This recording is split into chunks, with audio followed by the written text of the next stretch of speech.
우리에게 주시는 하나님의 말씀 창세기 29장 31절부터 30장 24절까지 말씀입니다. 창세기 29장 31절부터 30장 24절까지 말씀입니다.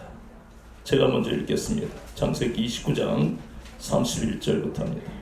여호와께서 레아가 사랑받지 못함을 보시고 그의 태를 이으셨으므로 라헬은 자녀가 없었더라. 레아가 이스마엘을 낳으려고 그 이름을 루벤이라 하였으되 여호와께서 나의 괴로움을 돌보셨으니 이제는 내 남편이 나를 사랑하리로다 하였더라. 그가 다시 임신하여 아들을 낳고 이르되 여호와께서 내가 사랑받지 못함을 들으셨으므로 내게 이 아들도 주셨도다 하고 그의 이름을 시몬이라 하였으며 그가 또 임신하여 아들을 낳고 이르되 내가 그에게 새 아들을 낳았으니 내 남편이 지금부터 나와 연합하리로다 하고 그의 이름을 레이라 하였으며 그가 또 임신하여 아들을 낳고 이르되 내가 이제는 여호와를 찬송하리로다 하고 이로 말미암아 그가 그의 이름을 유다라 하였고 그의 출산이 멈추었더라. 라헬이 자기가 야곱에게서 아들을 낳지 못함을 보고 그의 언니를 시기하여 야곱에게 이르되 내게 자식을 낳게 하라. 그렇지 아니하면 내가 죽겠노라. 야곱이 라헬에게 성을려 이르되 그대를 임신하지 못하게 하시는 이는 하나님이시니 내가 하나님을 대신하겠느냐. 라헬이 이르되 내 조정 빌라에게로 들어가라. 그가 아들을 낳아 내 무릎에 두리니 그러면 나도 그로 말미암아 자식을 얻겠노라 하고 그의 시녀 빌하를 남편에게 아내로 주매 야곱이 그에게로 들어갔더니 빌하가 임신하여 야곱에게 아들을 낳은지라. 라헬이 이르되 하나님이 내 억울함을 푸시려고 내 호소를 들으사 내게 아들을 주셨다 하고 이로 말미암아 그의 이름을 단이라 하였으며 라헬의 시녀 빌하가 다시 임신하여 둘째 아들을 야곱에게 낳았으니 라헬이 이르되 내가 언니와 크게 경쟁하여 이겼다 하고 그의 이름을 납달리라 하였더라. 레아가 자기의 출산이 멈춤을 보고 그의 시녀 실바를 데려다가 야곱에게 주어 아내로 삼게 하였더니 레아의 시녀 실바가 야곱에게서 아들을 낳음에 레아가 이르되 복되도다 하고 그의 이름을 가시라 하였으며 레아의 시녀 실바가 둘째 아들을 야곱에게 낳음에 레아가 이르되 기쁘도다 모든 딸들이 나를 기쁜 자라 하리로다 하고 그의 이름을 아세이라 하였더라. 밀 거둘 때 르우벤이 나가서 들에서 합한 죄를 얻어 그의 어머니 레아에게 드렸더니 라헬이 레아에게 이르되 언니의 아들의 합한 죄를 청구하노라.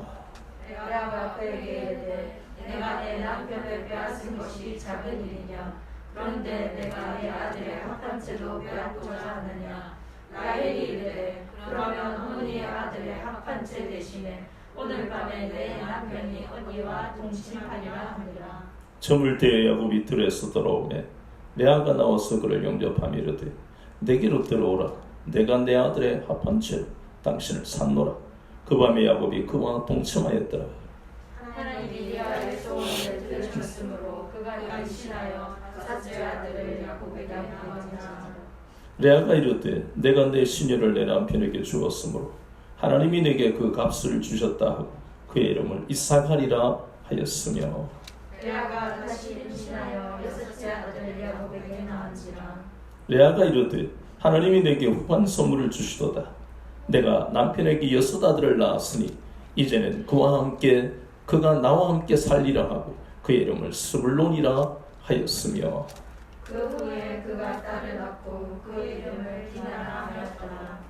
하나님이 라헬을 생각하신지라 하나님이 그의 소원을 들으시고 그의 태를 이으셨으므로 그가 임신하여 아들을 낳고 이르되 하나님이 내 부끄러움을 씻으셨다 하고 같이요 그 이름을 요셉이라 하니 여호와는 다시 다른 아들을 내게 더하시기를 원하노라 하였다.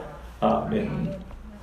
오늘은 창세기 19장 31절부터 30장 24절까지 본문을 통해 하나님이 그의 태를 이으셨으므로 하는 제목으로 같이 은혜 받겠습니다. 자, 저를 보세요. 우리가 29장 31절부터 30장 24절까지 읽었는데 여러분 느낀 점이 뭡니까?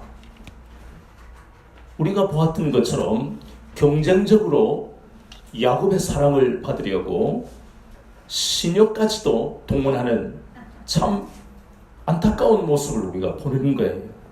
세상 같으면 이것을 가지고 막장 드라마를 만들겠죠. 그런데 가슴 아픈 것은 세상 이야기가 아니라는 것입니다. 그렇다면 이 심각한 모습을 왜 우리에게 보이실까? 항상 성경을 볼 때 우리는 의문을 가지고 그 본문을 보아야 된다는 것입니다. 그렇다면 먼저 레아를 우리가 보니까 레아는 14년 동안 남편의 사랑을 못 받았어요. 아니 그 이후에도 계속해서 남편의 사랑을 받지 못했습니다. 이 땅의 아내들에게 가장 불행한 일은 바로 남편의 사랑을 받지 못하는 데에 있는 것입니다. 그런데 하나님은 이 불행한 여인에게 인자와 긍휼을 베풀어 주셨습니다. 그것이 오늘 본문에 읽었던 자녀의 복이었다는 것입니다. 참 우리는 이 장면을 보면서 하나님은 이렇게 우리의 신음소리까지 들으시는 하나님이시다. 얼마나 레아가 마음속에 한이 맺힐 정도로 고통을 받았겠습니까? 레아가 이 정략 결혼에 소원을 가지고 아버지한테 말했는지 어쨌는지 우리는 알 수 없습니다. 분명한 것은 아버지가 야비하고 비열한 방법으로 야곱에게 거짓말을 했다는 것은 분명히 본문에서 말씀하고 있습니다. 레아가 원했든 원치 않았든 간에 그러나 남편의 사랑을 받지 못하는 그 고통을 하나님 앞에 호소했을 것이라는 겁니다. 창세기 4장 10절에 보면 하나님은 우리의 신음까지 들으시는 하나님이 맞다고 말씀하고 있습니다. 하나님은 아벨의 제사는 받으시고 가인의 제사는 받지 않으셨습니다. 히브리 11장을 읽어보면 왜 가인의 제사를 받지 않았고 아벨의 제사는 받으셨는가에 대한 답이 나옵니다. 가인은 믿음으로 드리지 않았고 아벨은 믿음으로 하나님 앞에 드렸다고 분명히 말씀하고 있습니다. 얼마나 아벨이 억울했겠습니까? 그래서 창세기 4장 10절에서는 하나님이 가인에게 아무도 가인이 아벨을 죽이는 것을 못 보았지만 하나님은 보고 들었다는 것입니다. 땅에서부터 아벨이 내게 호소하느니라 라고 말씀하고 있어요. 이 말씀은요, 이 땅의 모든 그리스도인들의 기도를 이렇게 땅에 피로밖에 남아있지 않는 아벨의 억울함을 들으시는 하나님은 이 땅의 모든 그리스도인의 기도를 들으신다는 겁니다. 아멘. 그래서 하나님은 이 불행한 여인에게 인자와 긍휼을 베푸셔서 레아의 태를 이으셨다는 겁니다. 그런데 하나님은요, 이렇게 우리의 신음소리까지 들으시면서 또 반면에 하나님은 공의의 하나님이시기 때문에 라헬처럼 남편의 사랑을 받은 얼마나 복을 받았습니까? 아내는 남편의 사랑을 받는 것이 최고의 복입니다.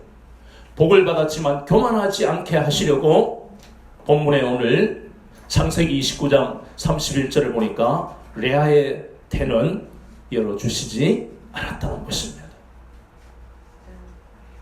하나님은 라헬의 태를 닫으신 이유를 우리에게 깨닫게 하시면서 우리가 다 그리스도인으로 살아가는 엄청난 구원의 복을 받았지만 때때로 망각하며 살아갈 때에 하나님은 연단이라는 방법을 통해서 우리가 장자권을 받은 엄청난 축복을 받은 인생이라는 것을 다시 한번 깨닫게 하시는 거예요. 본문에 읽어보니까 레아에게 하나님이 어떻게 큰 사랑을 베푸셨는지 내 아들을 통해서 우리에게 보게 하십니다. 첫째 아들의 이름이 무엇이죠? 르우벤입니다. 근데 이 르우벤의 뜻을 보면 레아가 고백하는 것이 하나님은 내 모든 이 괴로운 것을 돌보셨다 하는 의미로서 르우벤, 히브리어로 하면 이 의미가 보라 아들이다. 본문의 말씀을 보면 레아는 하나님께서 나의 괴로움을 돌보셨다 이렇게 나오는데 히브리 원어로 보니까 더 실감 나잖아요. 보라 아들이다. 이건 이스라엘이나 우리나 똑같습니다. 우리 집에 여러분들이 아시다시피 딸 셋인데 큰애를 낳았을 때 참 민망하지만 저희 모친은 오지도 않았습니다. 둘째 때도. 그러니까 그 모친의 잘못이라기보다 이 땅의 모든 어른들의 사고방식 속에 이러한 남아선호 사상이 깊이 남아있기 때문에 어쩔 수 없는 현실이에요. 이게 여기에 나오는 레아는 더 그런 심정일 것 아닙니까? 오죽하면 히브리어의 뜻 자체가 보라 아들이다. 두 번째 아들의 이름이 뭐라고요? 시몬입니다. 시몬은 하나님께서 내가 남편의 사랑을 받지 못함을 들으셨다. 그래서 시몬 하는 히브리어의 뜻은 들으심 하는 뜻입니다. 세 번째 아들의 이름은 레위입니다. 레위는 내가 이제 연합하리로다. 누구하고? 남편하고. 그래서 이름이 레위다. 네 번째 아들은 유다인데 내가 하나님을 찬양하리로다. 이 찬송함 하는 뜻입니다. 하나님은 이렇게 인자와 긍휼을 레아에게 베풀어 주셨는데 우리가 이 네 아들의 이름을 보면 레아가 어떤 마음으로 아들들의 이름을 지었는가가 와닿잖아요. 이것은 먼 옛날의 이야기가 아니고 오늘날 우리도 이 땅에 살면서 예수님을 믿고 살아갈 때에 억울하고 원통한 일을 얼마나 많이 만납니까? 그렇다고 법은 멀고 이놈 자식 혼나봐라 주먹이 가깝다 그렇게 살아갈 수도 없어요. 내가 우리 집 다 합하면 합기도, 태권도, 유도, 레슬링 우리 가족이 10달이 넘어 이래도 그렇게 할 수 없어요. 얼마나 억울하고 꼭 보면 예수님을 믿는 사람만 콕 집어가지고 회사나 이런 데 공동체에 가면 괴롭히잖아. 억울하면 나가라 이것이요. 그러니 우리는 이 레아의 심정이 우리에게 와닿는다는 것입니다. 라헬을 한번 볼까요? 라헬은 남편의 사랑을 독차지하고 있었습니다. 남들이 보면 남부러울 게 없었어요. 그러나 그에게도 가슴 아픈 그런 한 가지가 있었으니 그것은 자식이 없었다는 겁니다. 그러면 31절에 보니까 하나님이 라헬의 태를 여치지 않았다 그랬잖아요. 분명히. 그런데 이 라헬은 하나님 앞에 엎드리지 않고 본문에 보니까 야곱에게 막 성질 부리잖아요. 자식을 낳아달라고 말이지. 그럼 야곱은 하나님의 연단 과정에서 이것이 하나님께로부터 온 것을 깨달았기 때문에 내가 어떻게 할 수 없다. 라헬은 자식이 없으면 하나님 앞에 엎드려야 되는 사무엘상 1장에 보면 한나와 완전히 다르잖아요. 하나님께서 한나의 태를 닫으셨는데 한나는 그것이 하나님께로부터 온 것임을 알고 나는 마음이 슬픈 여자입니다. 하나님 내 태를 열어주세요. 얼마나 기도를 했는지 모릅니다. 라헬은 성질이나 부리고 거기다가 언니의 합한채를 빼앗아가지고 어떻게 해보려? 합한채가 뭐냐면 이게 맨드레이크라는 식물이 있어요. 이 식물의 열매인데 이 열매를 먹으면 남녀간의 사랑을 촉진시킨다고 전해져 옵니다. 이건 강나라마다 이런 식물들은 다 있잖아요. 이 전부 인본주의를 의미합니다. 하나님의 도우심과 전혀 관계없이 자신의 원하는 것을 차지하면 악한 마음이에요. 그러나 하나님은 레아에게 인자와 긍휼을 베푸셨던 것처럼 라헬에게도 은혜를 베푸셔서 그 태를 열어주셨고 마침내 요셉을 허락하셨습니다. 참 놀라운 것은요, 레아에게 난 아들 중에 대부분의 아들이 다 12지파의 조상이 되었지만 그 중에도 우리가 특별하게 복을 많이 받은 아들이 바로 세 번째 아들 레위와 네 번째 아들 유다입니다. 레위는 우리가 알다시피 출애굽한 이스라엘 백성들을 인도한 모세와 아론의 조상입니다. 바로 레위가 바로 그 조상이에요. 또 한 사람 유다는 얼마나 큰 복을 받았냐면 12지파 중에 가장 큰 지파가 유다 지파입니다. 창세기 49장에 보면 9절부터 12절까지 야곱을 통해서 하나님이 복을 주시는데 거기에 보면 10절에 이 유다가 바로 야곱의 자녀들 중에 첫째인 루벤이 아닌 넷째인 유다가 장자권을 계승받았다는 것을 말씀하고 있습니다. 유다가 장자권을 받았어요. 그래서 유다 지파로부터 유다의 왕가가 형성이 되고 다윗 왕의 선조가 바로 유다가 되는 것입니다. 그런데 그것보다 비교할 수 없는 복이 바로 예수 그리스도의 혈통에 들어가게 되었다는 것입니다. 라헬에게도 복을 주셨어요. 이 요셉이 누굽니까? 이 요셉은 아버지의 사랑을 독차지하고 있었고 하나님의 연단을 받아서 애굽의 총리가 되어 그 중동 지역의 대기근 때에 요셉을 통해 두 민족이 구원받는 놀라운 역사의 주인공이 요셉입니다. 거기다가 창세기 45장에 보면 자기들의 모든 식솔 70명 애굽에 데리고 올 때에 그들과 애굽 사람들과 구별하려고 고센 지역을 새로 애굽 바로에게 말해서 구별된 삶을 살아가도록 한 것이 바로 요셉이에요.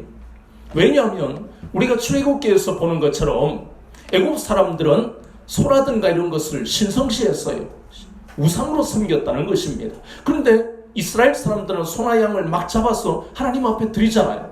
그러니 얼마나 혐오를 주었고 또 서로 섞이면 곤란하니까 요셉은 이미 여기서부터 구별된 신앙으로 고생을 허락받았던 것이고 우리가 잘 알다시피 그가 또 자기를 죽이려 한 형들을 용서하는 얼마나 대단한 신앙을 가진 사람인지 모릅니다. 유언을 할 때에 내 유골은 저 가나안 땅으로 막벨라 굴에 나를 데리고 가라. 이것은 히브리서 11장 22절에 나오는 말씀처럼 본향을 사모하는 천국 신앙이 있지 않고서는 이런 결정을 할 수가 없다는 것입니다.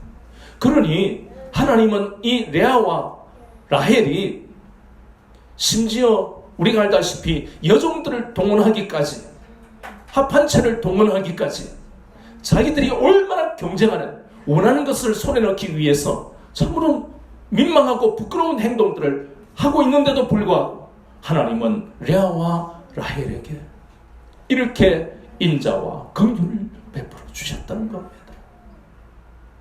거기다가 우리가 다시 깨달아야 할 것은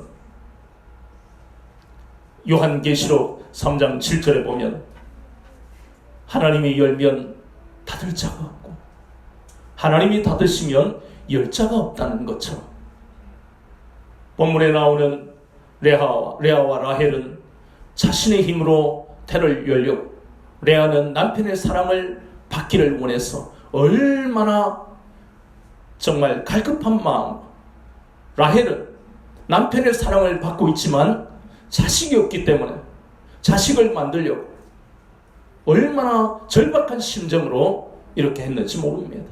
그러나 우리는 이런 레아와 라헬을 보면서 그 태를 여시는 분은 하나님이신 것을 다시 한번 깨닫게 하시는 거예요. 창세기 7장 16절을 보세요. 세상의 하나님은 홍수를 통해 지면의 인생들을 쓸어버리는 홍수 심판을 우리에게 보게 하시는데 그 방주에 들어갈 수 있는 사람들은 이 땅에서 봉사를 많이 하고 착하게 살고 남에게 도움을 많이 주고 교양이 많고 부자고 능력 있는 사람이 들어간 것이 아니라 오직 신실하신 하나님을 경외하는 노아의 가족만 들어갔다는 것입니다. 그리고 창세기 7장 16절에 그 말씀이 중요한 것은 하나님이 생물들과 노아의 가족들을 방주에 들어가게 하시고 난 다음에 하신 일이 뭐지요? 방주문을 닫아버리셨습니다. 노아가 닫은 게 아니에요. 하나님이 닫아버리시면 열자가 없습니다. 홍수가 수백 년 이래로 아라랏 산까지 덮쳐버리는 그 홍수가 올 줄 누가 알았겠습니까? 많은 사람들은 비가 계속 오니까 두려웠어. 노아, 문 좀 열어줘. 내가 네 큰아버지잖아. 노아씨, 우리가 얼마나 수십 년 동안 잘 지냈어. 그 심정들로 애타게 그 노아의 방주를 두드렸을 것 아닙니까? 그러나 한 번 닫아버리는 구원의 문은 인간이 열 수 없다는 것이에요. 이사야서 22장 22절에도 똑같은 말씀을 하고 있습니다. 레아와 라헬에게 하나님이 인자와 긍휼을 베푸시지 않았다면 그 태는 영원히 열리지 않는다는 것입니다. 우리는 인생을 살면서 모든 것을 만족하며 살 수 없다는 것을 잘 알고 있습니다. 그럼에도 불구하고 인생이 어리석어서 자신에게 없는 것에 대해 결혼 정년기에 있으면 결혼하지 못한 것, 결혼을 했는데 자녀가 없다는 것, 자녀는 있는데 그 자녀가 사고뭉치 자녀며 또 참 다른 사람에게 피해도 안 주고 살아가는데 갑자기 고칠 수 없는 난치병이, 불치병이 생긴다든가, 혹은 물질의 문제가 수십 년을 노력해도 풀리지 않는 문제를 만나면 사람들은 자신이 불행하다고 생각하는 겁니다. 다른 사람을 보면 야, 외제차도 타고 다니고 성공했는데 그 집안에 들어가 보면 문제없는 집안이 없잖아요.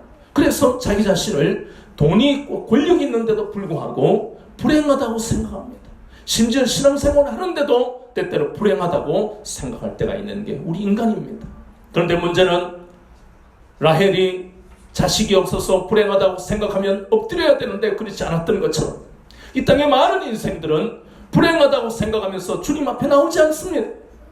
수단과 방법을 가리지 아니하고 원하는 것을 얻으려고 악을 쓰고 있습니다. 우리는 그런 장면이나 그런 드라마를 보면 뭐라고 그럽니까? 바로 나오는 한마디, 야, 저 인간 못됐다 그러잖아요. 좀 심하게 표현하면 또 어떻게 이야기합니까? 못돼? 처먹었다. 야, 우리말이란 게요, 비속어 쪽에 가면 상당히 우리의 마음을 시원하게 만드는 게 있어요. 그러나 우리 구원받은 우리는 써서는 안 돼요. 언어의 열매를 맺어야 되니까. 그런데 어쩔 수 없는 것은 우리가 본능적으로 그런 말을 누군가 대신해주면 우리가 덩달아 같이 할 수는 없지만 마음이 시원해지는, 참 이 인간이 얼마나 연약한지 모릅니다. 그런데 성경은요, 그렇게 못돼 처먹은 인간들이 많이 나와요. 사무엘하 12장 5절만 봐도 나단 선지자를 통해 하나님은 다윗에게 깨닫게 하시잖아요. 한 마을에 왕이시여 부자와 가난한 사람이 있었어요.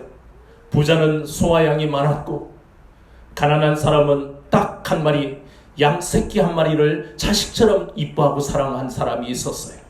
그런데 나그네가 부잣집에 와서 당연히 자기의 소와 양을 잡아야 되는데도 불구하고 가난한 그 사람의 자식 같은 양을 빼앗아서 잡았습니다. 다윗이 뭐랍니까? 저 죽일 놈! 그러니 나단 선지자가 뭐라고 했어요? 그 죽일 놈이 당신이다. 시편 51편 5절에 보니까 어머니가 나를 임신했을 때부터, 태중에서부터 우리가 죄인이다. 로마서 3장 9절에 보니까 하늘 아래 모든 인생은 다 죄 아래 있다고 그랬습니다. 3장 23절에도 모든 사람이 죄를 범하였음에 하나님의 영광에 이르지 못했다고 했어요. 왜요? 에베소서 2장 3절에 보면 육체와 마음이 원하는 대로 살아가는 게 이 땅의 인생들이니까. 원하는 것을 얻기 위해서 못돼 처먹었는데도 불구하고 수단 방법을 가리지 않는 게 우리 인생입니다. 그러나 하나님은 본문의 레아와 라헬에게 인자와 긍휼을 베푸시는 것처럼 이 땅에 우리 모든 그리스도인들에게 여전히 인자와 긍휼을 베풀어 주시는 거예요. 믿지 않는 인생들에게도 인자와 긍휼을 베푸시는 겁니다. 왜요? 그 하나님의 크신 사랑을 통해서 마음을 돌이켜라. 하나님은 지금도 그 인자와 긍휼로서 악한 우리 인생, 죽일 놈인 우리 인생에게 찾아오셔서 인자와 긍휼을 통해 하나님의 선하신 뜻을 이루어 가신다는 것을 우리가 깨달아야 됩니다. 때때로 고통이 우리에게 찾아올 수 있어요. 고통 없는 인간은 없습니다. 그러나 그럴 때마다 우리는 약속의 말씀을 기억해야 합니다. 특별히 고통이 찾아올 때 많은 말씀들을 기억하지만 고린도후서 8장 9절을 보니까 우리 주 예수 그리스도의 은혜를 너희가 알고니 부요하신 자로서 너희를 위하여 가난하게 되시고 그의 가난함으로 인하여 너희를 부요하게 하려 하심이라. 이때 가난과 부요는 물질이 아닙니다. 많은 사람들이 고린도후서 8장 9절을 가지고 부자가 되어야 예수님을 잘 믿는 거라고 착각하는 것이 하나님의 말씀을 모르는 무지입니다. 이 고린도후서 8장 9절은 첫 번째 그 말씀은 고린도 교회를 향해서 주님은 바울을 통해 편지를 보내어 이 말씀을 깨닫게 하시는 거예요. 고린도 교회 성도들이여, 너희들이 이전에는 저주받은 인생이었지만 바울을 통해 많은 복음 전도자들을 통해 너희들이 새로운 인생이 되었지 않느냐.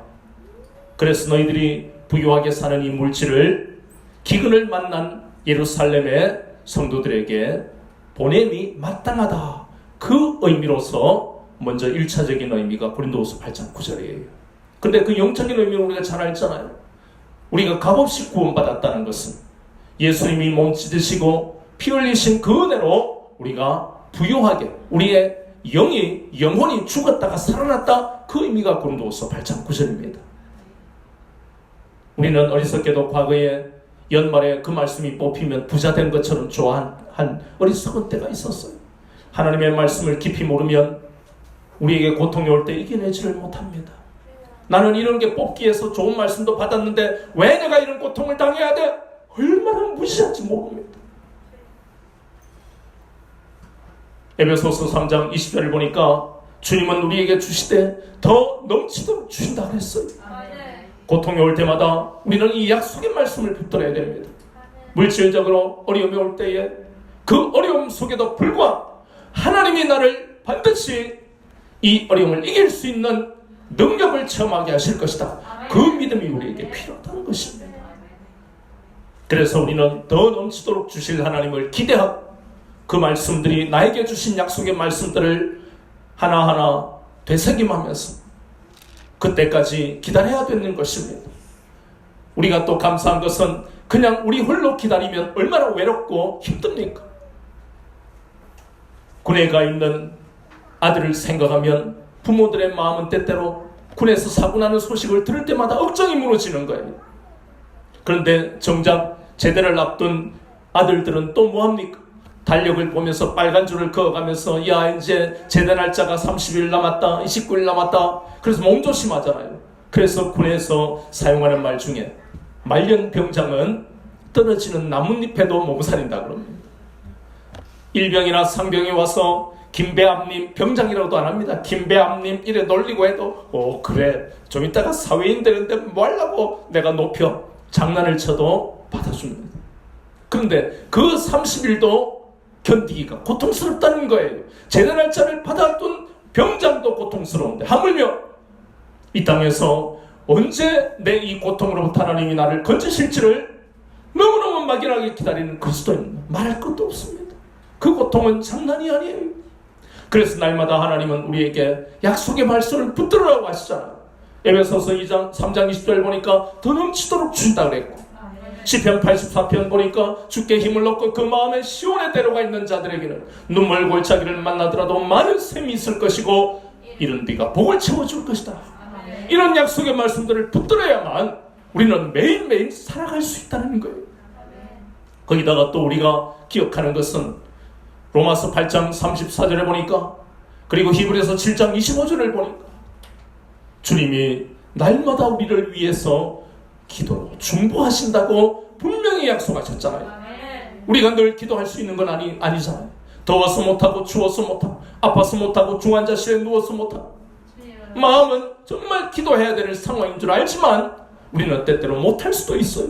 그러나 기억하십시오. 로마서 8장 34절과 히브리서 7장 25절에서는 분명히 날마다 시편 121편에 보니까 하나님은 졸지도 주무시도 아니하시고 우리를 도우신다 그랬습니다. 주님은 졸지도 주무시도 아니하시고 우리를 위해 중보기도 하신다는 것을 잊지 마십시오.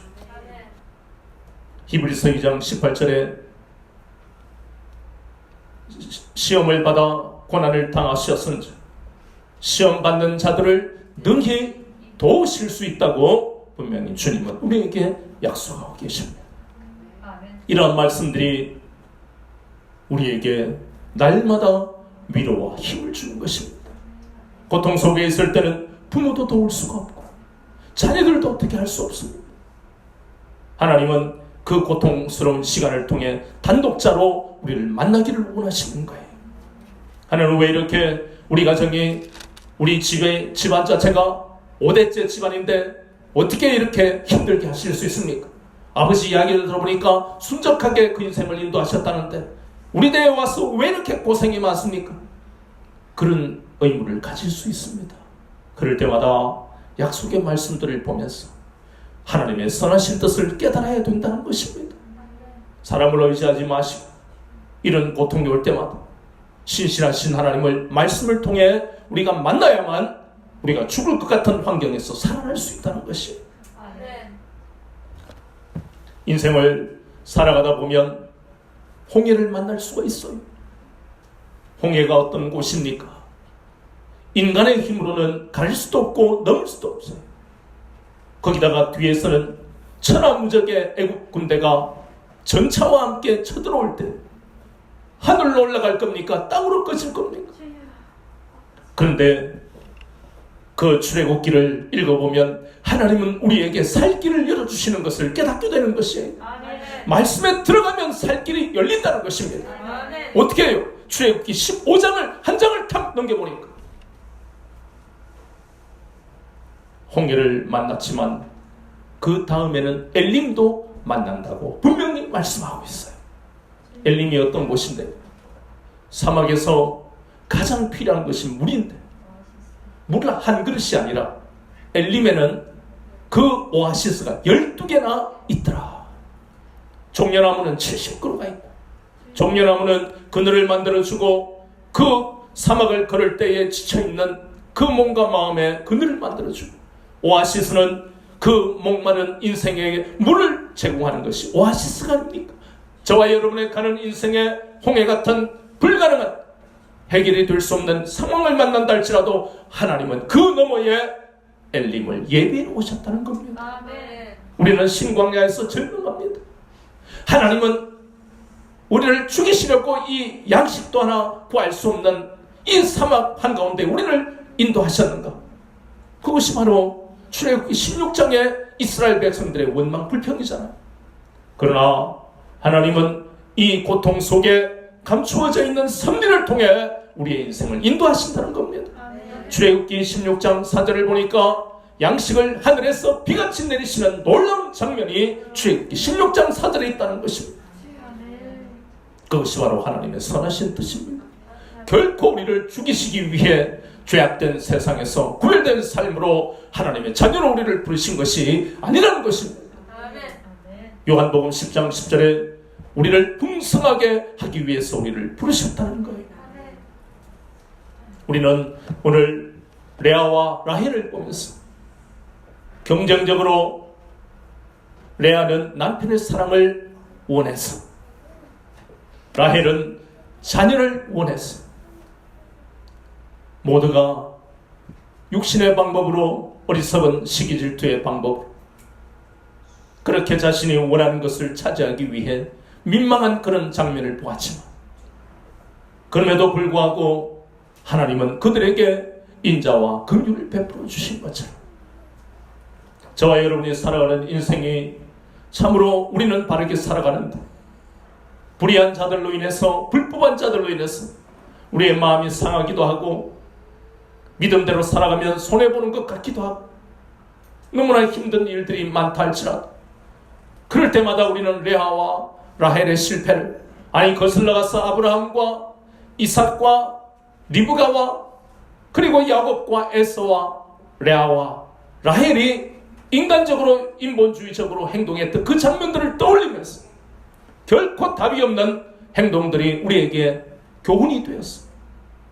인생에 남아있는 이 복된 시간들을 그들처럼 어리석게 흘러보내는 그런 삶이 되지 않도록 날마다 우리는 이 장면들을 떠올리면서 뭐 그래도 하나님이 인자를 베푸신다는데 어리석고 간 큰 짓을 하지 말고 우리가 길이 아닌 것을 하나님이 이 장면을 통해 보여주셨으면 그건 피해야 된다는 것이 하나님이 없는 인생은 길이 아닌 줄 알면서 앞에 사람이 권력을 탐하다가 비참하게 죽은 걸 알면서도 그 길을 가는 것이 왜 그렇습니까?